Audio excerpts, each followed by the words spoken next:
Welcome to Paper Crafters Library. In this video I'm going to show you how to make this adorable Make a Splash greeting card. So let's get started. You're going to need a piece of Whirlpool cardstock that measures 4 1/4 by 11 inches. I've gone ahead and I've scored it down the center at 5 1/2. I'm going to crease along my center crease line there, creating a 4 1/4 by 5 1/2 inch card base. Once you have that complete, you can set aside your bone folder, and you're going to need a piece of Java cardstock that measures 3 3/4 by 5 inches. You're also going to need a piece of Peach Parfait cardstock that measures 3 5/8 by 4 7/8. You're going to center and stick your Peach Parfait to your Java cardstock using some double-sided adhesive. And you want to make sure that you stick that down, leaving equal borders on all 4 sides. You're now going to need a piece of designer paper, and I am using the Splash Bella Road collection from Echo Park, and this is a water pattern. And this piece measures 3 1/2 by 4 3/4. You're going to center and stick that to your matted Peach Parfait cardstock. And again, you're leaving equal borders on all 4 sides.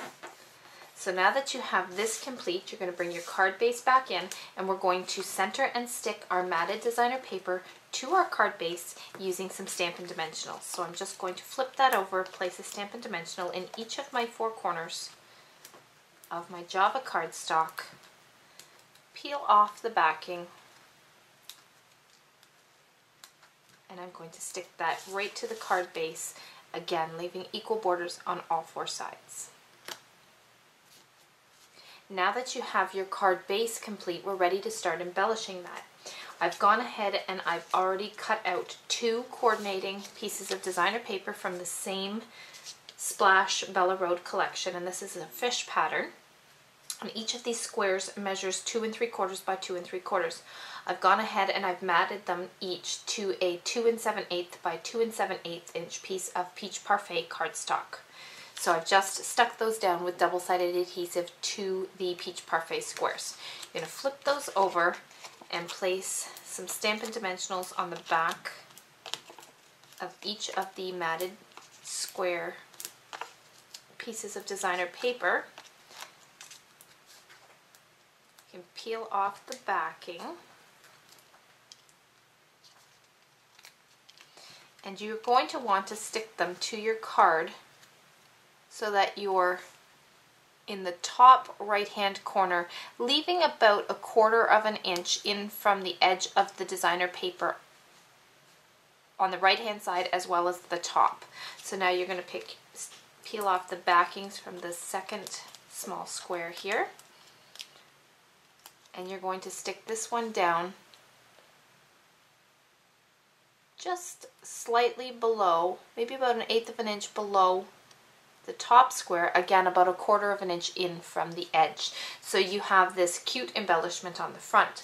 So now we're ready to start adding in our greeting. And I've gone ahead and I've already pulled off my greeting from my alphabet pieces. I've used the Lily Bee Design ABC stickers, as well as the 3D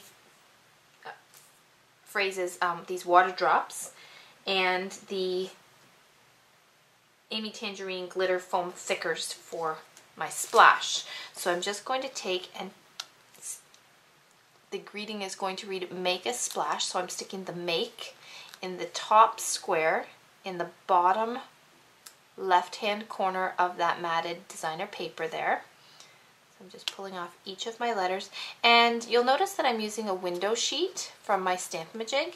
This makes it a great tool for stamping as well as holding your greetings, because when I lay that down I can see, oh, that's perfect placement. So that's why I always have a window sheet handy.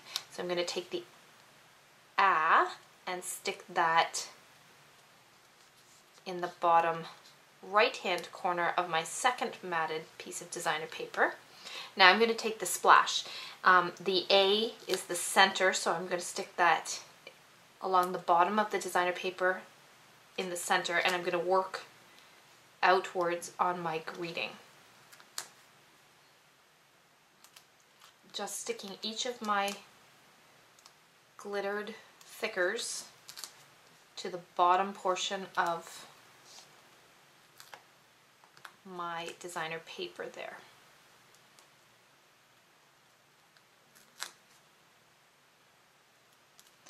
Adding in your exclamation point.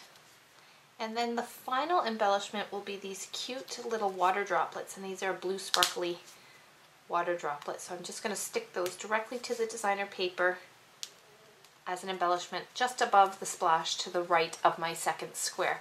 And there you have your finished Make a Splash greeting card. I hope you enjoyed stamping with me.